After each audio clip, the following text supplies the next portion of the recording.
रात के करीब 2 बजे पाकिस्तान के एक हाई सिक्योरिटी सैन्य क्षेत्र में अचानक अलार्म बज उठता है। सुरक्षा एजेंसियों के चेहरों पर घबराहट साफ दिख रही थी।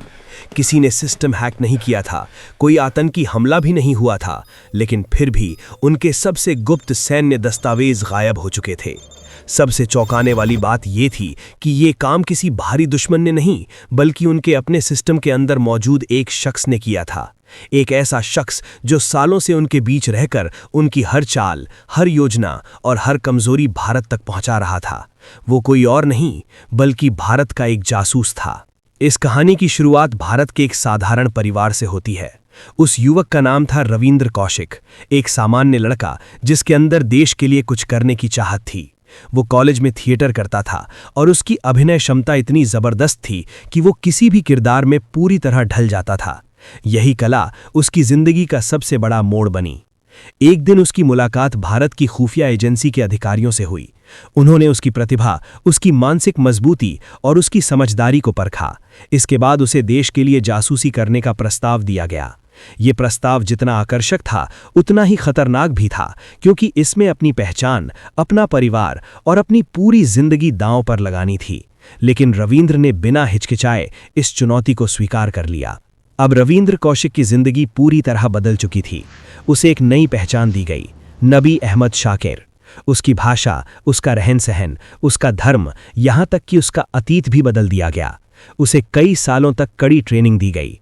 उर्दू भाषा, इस्लामी परंपराएं, पाकिस्तान की संस्कृति, वहाँ के लोगों का व्यवहार और जासूसी की बारीकियां, हर चीज़ उसे सिखाई गई, क्योंकि एक छोटी सी गलती उसकी जान ले सकती थी।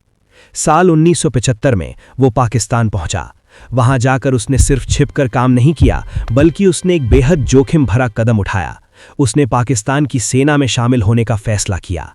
ये कदम किसी भी जासूस के लिए सबसे खतरनाक हो सकता था, लेकिन उसकी तैयारी और आत्मविश्वास ने उसे सफल बना दिया।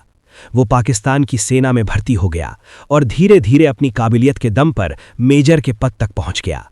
अब वो दुश्मन की सेना के अंदर बैठा हुआ भारत के लिए काम कर रहा था। उसने वहां से भारत को कई महत्वपूर्ण जानकारियां भेजीं।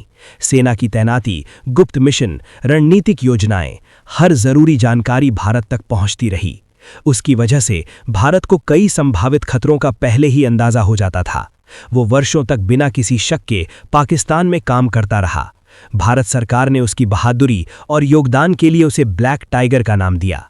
लेकिन हर मिशन में खतरा हमेशा मौजूद रहता है।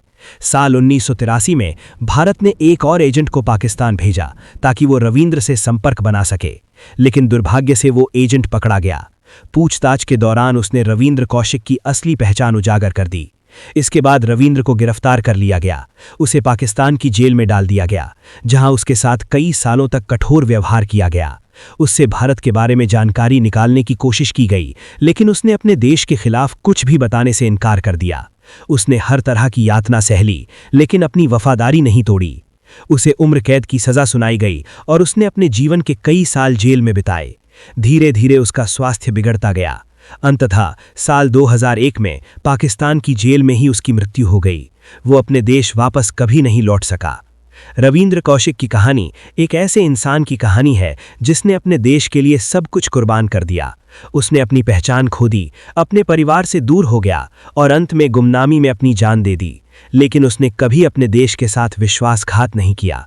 उसकी जिंदगी इस बात का प्रमाण है कि असली देशभक्ति शब्दों में नहीं, बल्कि त्याग और कर्मों में होती है।